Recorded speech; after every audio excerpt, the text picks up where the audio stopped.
नमस्कार, संसद समाचार देख रहे हैं। अब आपके साथ मैं हूं गौरव श्रीवास्तव। तो चलिए शुरुआत करते हैं इसकी और सबसे पहले डालते हैं लोकसभा पर नजर। लोकसभा में बृहस्पतिवार को अनेक सदस्यों ने शून्यकाल में लोक महत्व के विभिन्न मुद्दे उठाए और सरकार से कार्रवाई की मांग की। निर्दलीय सांसद राजेश रंजन उर्फ पप्पू यादव ने आंगनबाड़ी और आशा कर्मियों के मानदेय में बढ़ोतरी की मांग उठाई। उन्होंने सवाल किया कि सांसदों का वेतन बढ़ गया है, आशा कर्मचारियों, आंगनबाड़ी कर्मियों और रसोइयों का मानदेय कब बढ़ेगा। बिहार के पूर्णिया से लोकसभा सदस्य ने सरकार से आग्रह किया कि इन लोगों के मानदेय में बढ़ोतरी की जाए। उन्होंने वंचित तबकों के लिए पेंशन और छात्रवृत्ति में बढ़ोतरी की मांग भी की। कांग्रेस के वीके श्रीकंदन ने भी सरकार से आग्रह किया कि केरल की आंगनबाड़ी कर्मियों की सभी मांगों को पूरा करते हुए उनकी सुविधाएं बढ़ाई जाएं। समाजवादी पार्टी के अवधेश प्रसाद ने उत्तर प्रदेश में कानून व्यवस्था का विषय उठाया। अवधेश प्रसाद ने अपने संसदीय क्षेत्र फैजाबाद के मिल्कीपुर में एक दलित महिला के साथ कथित अत्याचार की घटना का उल्लेख किया और कहा कि उत्तर प्रदेश सरकार को पीड़ित परिवार को मुआवजा देने के लिए निर्देशित किया जाए। शून्यकाल में ही भारतीय जनता पार्टी के सांसद अनिल फिरोजिया ने टेलीविजन के मशहूर रियलिटी शो बिग बॉस पर तत्काल रोक लगाने की मांग करते हुए कहा कि इस शो में अश्लीलता और अभद्र भाषा को बढ़ावा दिया जा रहा है, जो समाज के लिए खतरनाक साबित हो सकता है। उन्होंने दावा किया कि शो में अक्सर अभद्र भाषा और विवादों को बढ़ावा दिया जा रहा है तथा कई बार प्रतियोगियों के निजी जीवन की गंदगी को भी दिखाया जाता है। मध्य प्रदेश के उज्जैन से सदस्य फिरोजिया ने कहा कि मैं मांग करता हूं कि इस शो और ऐसे अन्य शो पर तुरंत रोक लगाई जाए।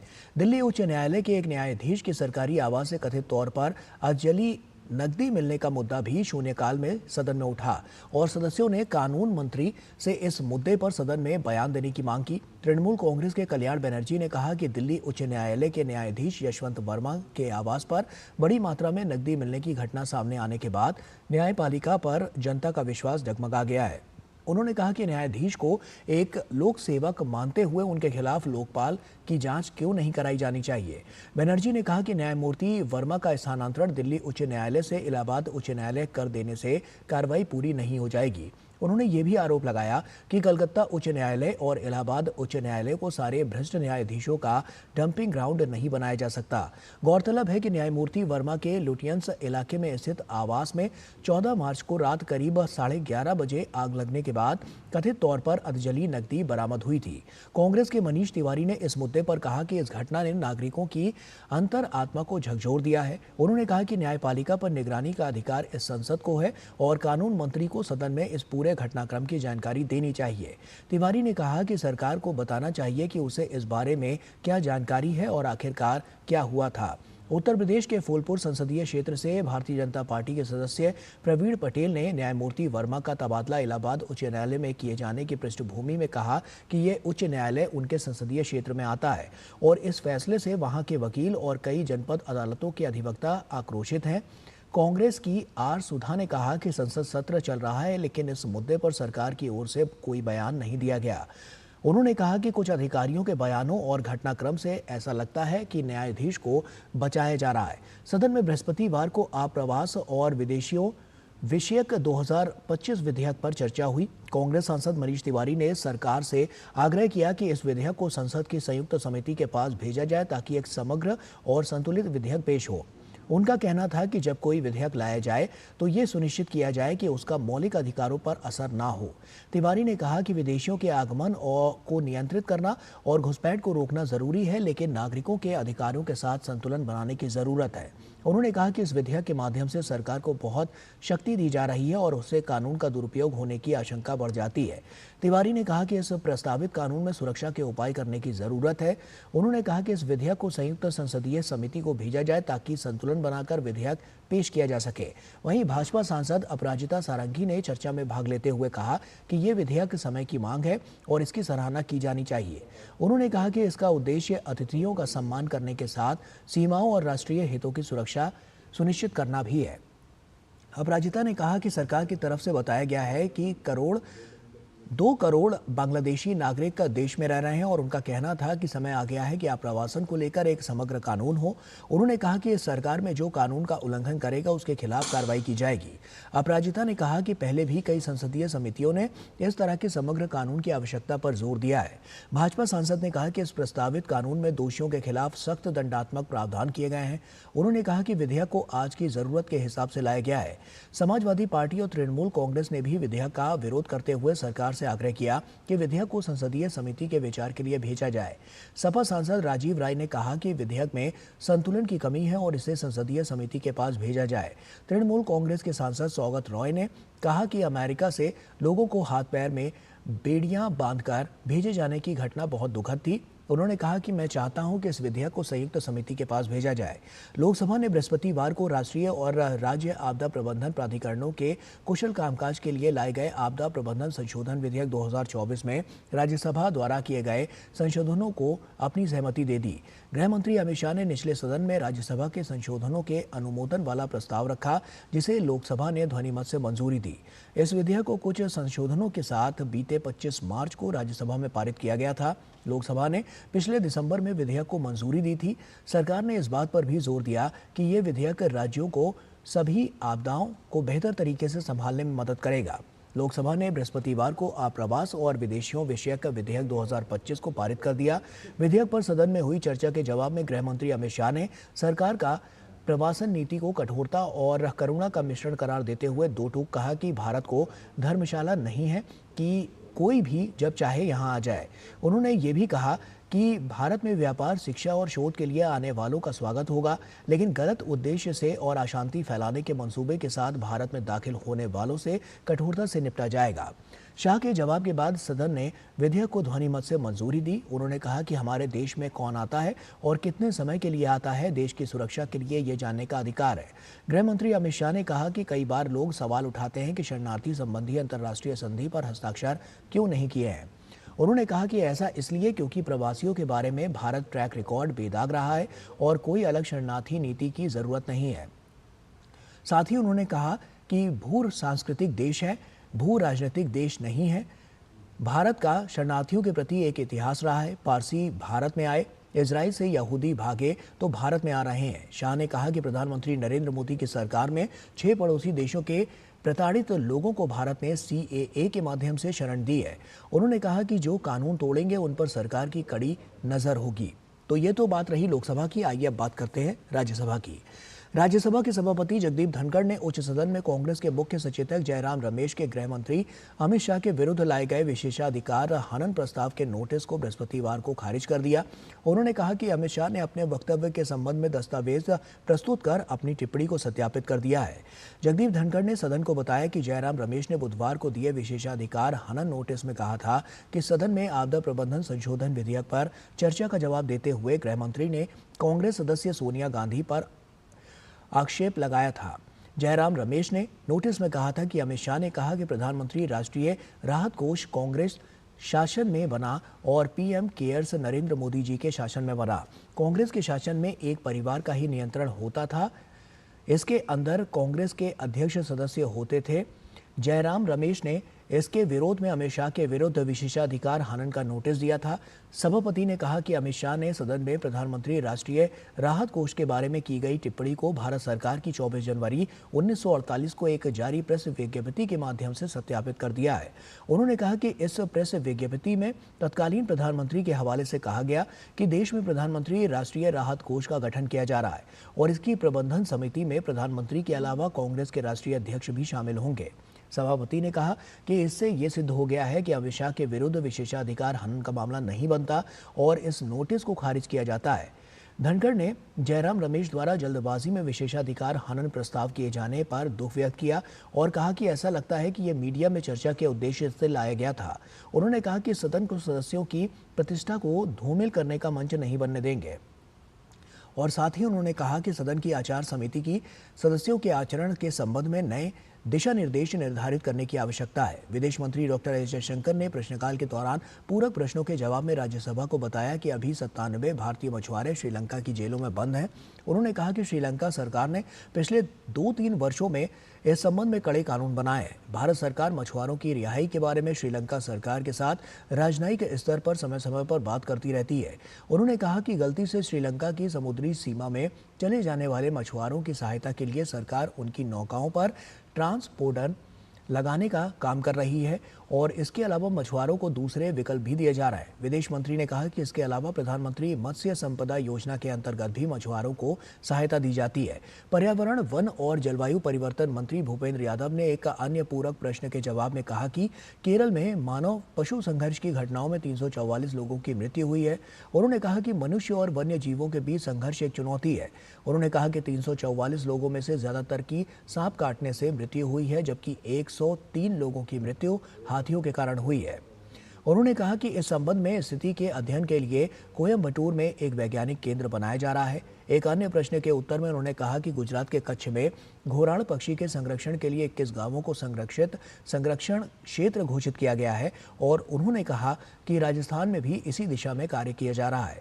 उन्होंने कहा कि इससे पर्यटन क्षेत्र को भी लाभ मिलेगा। प्रधानमंत्री कार्यालय में राज्य मंत्री डॉक्टर जितेंद्र सिंह ने एक अन्य पूरक प्रश्न के जवाब में बताया कि देश में परमाणु कार्यक्रम के जनक डॉक्टर होमी जहांगीर भाभा के लक्ष्यों को पूरा करने के लिए सरकार ने न्यूक्लियर मिशन के गठन की घोषणा की है। इससे देश की ऊर्जा जरूरतों को पूरा करने और स्वच्छ ऊर्जा लक्ष्यों को हासिल किया जाएगा। उन्होंने विश्वास जताया कि भारत 2047 तक 100 गीगावाट परमाणु ऊर्जा के लक्ष्य को हासिल कर लेगा। उन्होंने कहा कि इस दिशा में तेजी से आगे बढ़ने के लिए परमाणु क्षेत्र को निजी क्षेत्र के लिए खोल दिया गया है। उन्होंने कहा कि परमाणु ऊर्जा विभाग के बजट में 114% की बढ़ोतरी की गई है। उन्होंने प्रधानमंत्री नरेंद्र मोदी की सदन में मौजूदगी के बीच कहा कि न्यूक्लियर मिशन के तहत विस्तार कार्य में उत्तर प्रदेश में 220 मेगावाट के 2 रिएक्टर बनाए जाएंगे। केंद्रीय मंत्री ने कहा कि महाराष्ट्र में जैतापुर परमाणु परियोजना में कुछ बाधाएं आई हैं, लेकिन सरकार इस परियोजना के बारे में सकारात्मक कदम उठाते हुए आगे बढ़ रही है। संस्कृति मंत्री गजेंद्र सिंह शेखावत ने बताया कि एक प्रश्न के जवाब में उन्होंने बताया कि पिछले 11 वर्षों में विदेशों से 642 पुरावशेषों को वापस लाया गया है और उन्होंने कहा कि इनको सत्यापित करने की जो प्रक्रिया है वो लंबी होती है और इसके बाद इन्हें संग्रहालय में रखा जाता है। साथ ही उन्होंने कहा कि इस तरह के पुरावशेषों के लिए पुराना किले में भी एक विशेष संग्रहालय बनाया गया है। संस्कृति मंत्री ने कहा कि अभी अलग अलग देशों में 72 पुरावशेषों को वापस लाए जाने की जो प्रक्रिया है वो विचाराधीन है। उन्होंने कहा कि सरकार विभिन्न देशों के साथ समझौते भी कर रही है। राज्यसभा में बृहस्पतिवार को विनियोग संख्याक 3 विधेयक 2025 और वित्त विधेयक 2025 पर चर्चा शुरू हुई। विपक्षी सदस्यों ने चर्चा में हिस्सा लेते हुए वित्त वर्ष 2025 से 26 के आम बजट की कड़ी आलोचना की और कहा कि इसमें बढ़ती महंगाई और बेरोजगारी से निपटने के उपाय नहीं किए गए हैं। उन्होंने राज्यों के साथ भेदभाव का भी आरोप लगाया और कहा कि अमेरिका द्वारा टैरिफ बढ़ाए जाने से देश की अर्थव्यवस्था पर नकारात्मक प्रभाव पड़ेगा। कांग्रेस सदस्य एवं पूर्व वित्त मंत्री पी चिदम्बरम ने शुरुआत करते हुए कहा कि मोदी सरकार की राजकोषीय नीति को सराहना उसकी की और लेकिन साथ ही सरकार अर्थव्यवस्था का सफलतापूर्वक प्रबंधन नहीं कर पा रही है। उन्होंने कहा कि जब मई 2014 में इस सरकार ने सत्ता संभाली थी तो राजकोषीय घाटा 4.5% था, जो 2018 से 19 में कम होकर 3.4% पर आ गया। लेकिन वित्त वर्ष 2024 से 25 में ये बढ़कर फिर से 4.8% पर पहुंच गया। उन्होंने कहा कि महंगाई, बेरोजगारी से जहां आम लोग और युवा परेशान हैं, वहीं बजट में शिक्षा और स्वास्थ्य के आवंटन को कम कर दिया गया है। अमेरिका द्वारा भारतीय उत्पादों पर कर बढ़ाए जाने की घोषणा का उल्लेख करते हुए उन्होंने कहा कि इससे आयात प्रभावित होगा। उन्होंने कहा कि सरकार को इस बारे में विपक्ष को विश्वास में लेना चाहिए, क्योंकि टैरिफ युद्ध से व्यापार युद्ध शुरू हो जाएगा। भारतीय जनता पार्टी के आरपीएन सिंह ने कहा कि बजट का मतलब आम लोगों की जेब में पैसा देना होता है, जिससे लोगों की क्रय शक्ति बढ़ सके। सरकार का काम सिर्फ अपना खजाना भरना नहीं होता। 5 साल तक विपक्ष सिर्फ एक ही चीज़ कहती रही है कि मध्यम वर्ग के लिए कुछ नहीं किया जा रहा, लेकिन अब जब सरकार ने मध्यम वर्ग के लिए काम किया है तो कह रहा है कि ये कुछ नहीं है। उन्होंने कहा कि मोदी सरकार के निर्णय से 12,75,000 रुपए की आय पर कोई कर नहीं लगेगा। उन्होंने कहा कि सरकार के कार्यकाल में आने वाले दिनों में इस तरह के निर्णय के लिए जो निर्णय हैं वो लिए जाते रहेंगे। और भाजपा सदस्यों ने कहा कि 10 वर्ष में संप्रग के कार्यकाल में 3 करोड़ नौकरियां मिली थी, लेकिन मोदी सरकार के कार्यकाल में अब तक 18 करोड़ नौकरियां मिली हैं। संपर्क में 452 स्टार्टअप थे, लेकिन मोदी सरकार के कार्यकाल में 1 लाख से अधिक स्टार्टअप हैं और 17 लाख लोगों को इसमें रोजगार मिला है। उन्होंने माल एवं सेवा कर यानी कि जीएसटी का उल्लेख करते हुए कहा कि पहले देश में कई तरह के अप्रत्यक्ष कर भरने पड़ते थे और अधिभार लगता था, लेकिन जीएसटी के बाद कर प्रक्रिया सरल और पारदर्शी बनी है। तृणमूल कांग्रेस की सागरिका घोष ने बजट की कड़ी आलोचना करते हुए कहा कि पिछले दशक में आम लोगों की आय में वास्तव में कोई वृद्धि नहीं हुई है। महंगाई चरम पर है। सब्जियों में कीमतों में तेजी का हवाला देते हुए उन्होंने कहा कि भारतीय कामगारों को दुनिया में सबसे कम मजदूरी मिलती है। अच्छे दिन कहाँ हैं? सरकार बेटी बढ़ाओ बेटी पढ़ाओ की बात करती है, लेकिन सच्चाई यह है कि महिलाओं के लिए बजट को कम किया गया है। द्रमुक के एम मोहम्मद अब्दुल्ला ने कहा कि इस सरकार की नीतियों से महंगाई, बेरोजगारी बढ़ रही है। वित्तीय कुप्रबंधन के कारण देश की अर्थव्यवस्था चौपट हो रही है। एमएसएमई परेशान है और इनको वित्तीय सहायता दिए जाने की भी जरूरत है। मोदी सरकार के कारण राज्यों के समक्ष वित्तीय संकट पैदा हो रहा है। अर्थव्यवस्था में सुस्ती आ रही है। नोटबंदी और जीएसटी के कारण देश की अर्थव्यवस्था पर गहरा प्रभाव हुआ है। सरकारी बैंक भी जोखिम में है। ये सरकार वित्तीय संघवाद को जानबूझकर नुकसान पहुंचा रही है। आम आदमी पार्टी के राघव चड्ढा ने कहा कि आम लोगों को जन्म से मृत्यु तक कर्ज चुकाना पड़ता है। जनता को सभी सुविधाओं के लिए धन देना पड़ता है। सरकार को संग्रहित किए गए कर का सदुपयोग करना चाहिए। जन्म से पूर्व लगने वाले टीकों पर भी जीएसटी चुकाना पड़ता है। उन्होंने कहा कि कर से आम आदमी का जीवन कठिन हो रहा है। इसका अर्थव्यवस्था पर बुरा असर हो रहा है। बीजू जनता दल के सुस्मिता पात्रा ने कहा कि बजट लोगों की आकांक्षाओं को पूरा करने वाला होना चाहिए। उन्होंने कहा कि आपदाओं से अक्सर पीड़ित रहने वाले ओडिशा पर विशेष ध्यान देने की जरूरत है। तृणमूल कांग्रेस के सुखेंदु शेखर रॉय ने कहा कि केंद्र और राज्यों के बीच राजस्व का बंटवारा तर्क संगत होना चाहिए। राज्यों में कल्याणकारी योजनाएं चलाई जा रही हैं और उन्हें भी राजस्व की आवश्यकता है। राष्ट्रीय जनता दल के एडी सिंह ने कहा कि मध्यम आय वर्ग पर विशेष जोर देने की जरूरत है। राष्ट्रवादी कांग्रेस पार्टी के प्रफुल्ल पटेल ने कहा कि मोदी सरकार के कार्यकाल में समाज की आधारभूत आवश्यकताओं, रोटी, कपड़ा और मकान का ध्यान रखा जा रहा है। रोजगार के अवसर उत्पन्न किए जा रहे हैं। गांव तक प्रगति पहुंच रही है और देश भर में बदलाव हो रहा है।